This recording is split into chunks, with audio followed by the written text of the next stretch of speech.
Prendre Melissa Plaza pour une petite footeuse du dimanche serait une grave erreur.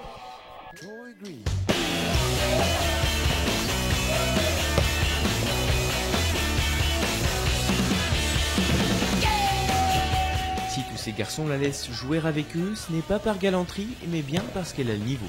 Melissa a disputé l'an dernier au Chili la Coupe du Monde avec l'équipe de France des moins de 20 ans et postule déjà chez les A, alors forcément la jeune femme impressionne. Un gros caractère et c'est ce qui fait aussi sa force parce qu'elle ne va jamais rien lâcher. Techniquement, elle est facile quoi. Au début, on la voit arriver comme ça sur le terrain de foot, on se dit bon, c'est une fille quoi. Hein, c'est les premières impressions qu'on a tout le temps et puis on a eu besoin que 2 ou 3 ballons dans ses pieds pour comprendre qu'il ne fallait pas la prendre pour. Donc non, c'est une très bonne joueuse. Au dire de tous, Melissa est une joueuse de caractère, mais en dehors du carré vert, elle sait aussi faire rimer tacle glissé et féminité. De retour chez elle, Melissa a troqué les crampons pour les talons.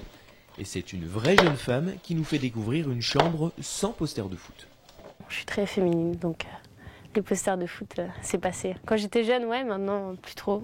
Des posters de filles, noir et blanc, de bébés. Et pas de foot non plus à la télévision.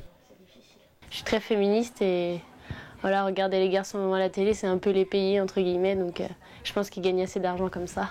Étudiante en fac de sport, Melissa veut devenir kinésithérapeute, mais avec un emploi du temps de sportif de haut niveau, les moments de révision sont rares. Moi, les siestes, ça n'existe pas. Les révisions, c'est vraiment occasionnellement, quoi. Parce qu'après, on rentre tard, on arrive, il est 23h, donc juste le temps de manger et puis préparer les affaires du lendemain et se coucher, quoi. Une demi-heure plus tard, c'est déjà l'heure de l'entraînement et d'une nouvelle métamorphose. C'est à La Roche-sur-Yon, son club depuis 5 ans, que Melissa retrouve le gazon. Ici, elle est passée du statut de jeune pousse à celui d'international, flatteur mais pas toujours facile à porter. C'est sûr, c'est plaisant parce qu'on a bossé pour et du coup c'est une récompense, mais quelque part il y a des attentes derrière. Il faut prouver tous les jours qu'on n'a pas eu cette place-là comme ça par hasard, quoi.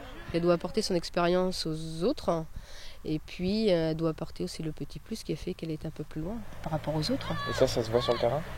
Ça se sent sur le terrain. Après, de là à se voir encore, il y a encore du travail à faire. À une vingtaine de filles seulement, le club dispute le championnat de Division 2, avec peu de moyens et pas de médiatisation, tout le contraire des garçons. Mais ces joueuses gardent un avantage agréable, ici au moins, les vedettes n'ont pas la grosse tête.